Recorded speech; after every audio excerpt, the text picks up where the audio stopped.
اور آج کا یہ وی لاگ نمبر ہے 15 اور پیج ہے 13، 13 نمبر صفحہ اور دلیل نمبر 16 اور وی لاگ نمبر 15۔ ہم ماتم کیوں نہیں کرتے؟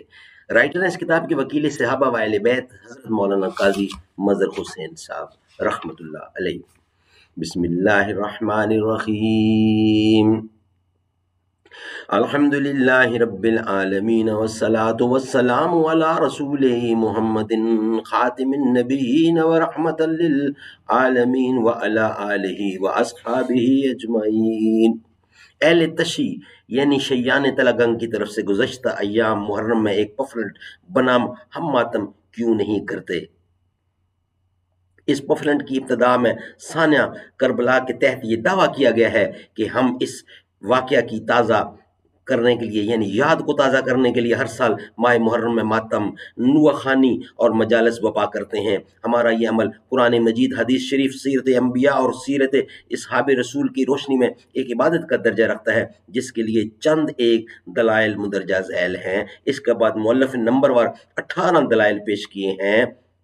ناظرین، اس کی ضرورت پیش آئی کہ اس کا جواب دیا جائے، تو جواب کی ضرورت وہ ان دلائل میں ایک بھی دلیل ایسی نہیں ہے جس سے مروجہ ماتم ثابت ہو سکے، لیکن اس پفلنٹ میں چونکہ قرآن مجید اور حدیث شریف وغیرہ کی بنیاد پر ماتم مروجہ کو عبادت قرار دینے کا دعویٰ کیا گیا ہے، جس سے ناواقف مسلمانوں کو دھوکہ لگ سکتا ہے، اس لیے بعنوان ہم ماتم کیوں نہیں کرتے جوابی رسالہ کی اشاعت ضروری سمجھی گئی۔ اللہ تعالیٰ تمام اہل اسلام کو رائے حق پر چلنے کی توفیق عطا فرمائے، آمین ثم آمین بجا خاتم النبیین صلی اللہ علیہ وسلم۔ دلیل نمبر 16، وی لاگ نمبر 15، صفحہ نمبر 13۔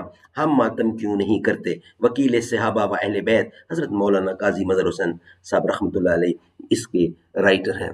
زباں پر مومنوں کے جب بھی ذکر تاجدار آئے تو اس کے بعد لازم ہے کہ ذکر چار یار آئے۔ ابو بکر و عمر عثمان و حیدر جب بھی باغ پا ہوں تو پھر کیوں کرنا باغ مصطفیٰ میں ایک بہار آئے۔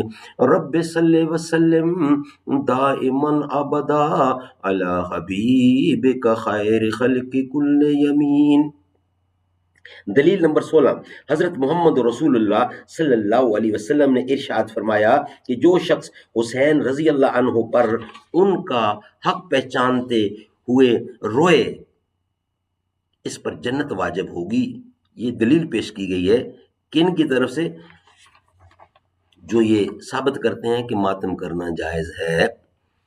الجواب، مجاہد ملت فقیہ اعظم حضرت قاضی صاحب اس کا جواب لکھتے ہیں۔ پوائنٹ نمبر 1، اس روایت کا بھی حوالہ نہیں پیش کیا گیا، پھر اس میں ماتم مروجہ کا تو کوئی ذکر نہیں۔ نمبر 2، پھر اس میں ماتم مروجہ کا تو کہیں ذکر نہیں، پھر اس میں ماتم مروجہ کا کہیں ذکر نہیں۔ نمبر 3، اگر صرف رونے سے جنت ملتی ہے تو پھر شریعت کی کیا ضرورت ہے۔ نمبر 4، ائمہ اہل بیت امام زین العابدین، امام محمد باقر اور امام جعفر صادق نے ایسی مجالس ماتم کیوں قائم نہیں کی، بلکہ ان امور کو حرام قرار دیا ہے، جیسے کہ آئندہ حوالہ جات میں پیش کیا جائے گا۔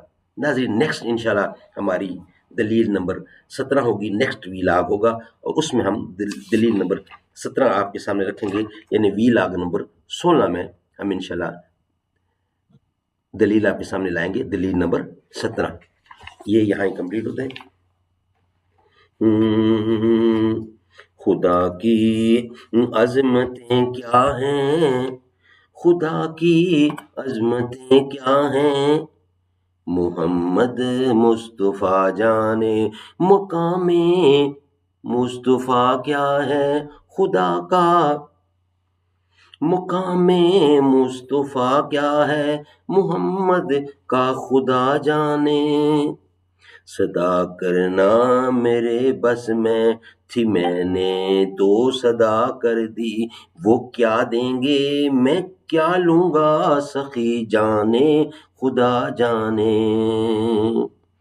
کہا جبریل نے سترک تلک میری رسائی ہے، کتنی منزلیں آگے نبی جانے خدا جانے، مدینے حاضری کی مانگتے رہنا دو یارو، اثر ہوگا نہیں ہوگا نبی جانے خدا جانے، مدینے حاضری کی مانگتے رہنا دو یارو، اثر ہوگا نہیں ہوگا محمد کا خدا جانے، نبی جانے خود جانے، خدا کی عظمتیں کیا ہیں محمد کا خدا جانے، نبی کی عظمتیں کیا ہیں محمد مصطفیٰ جانے۔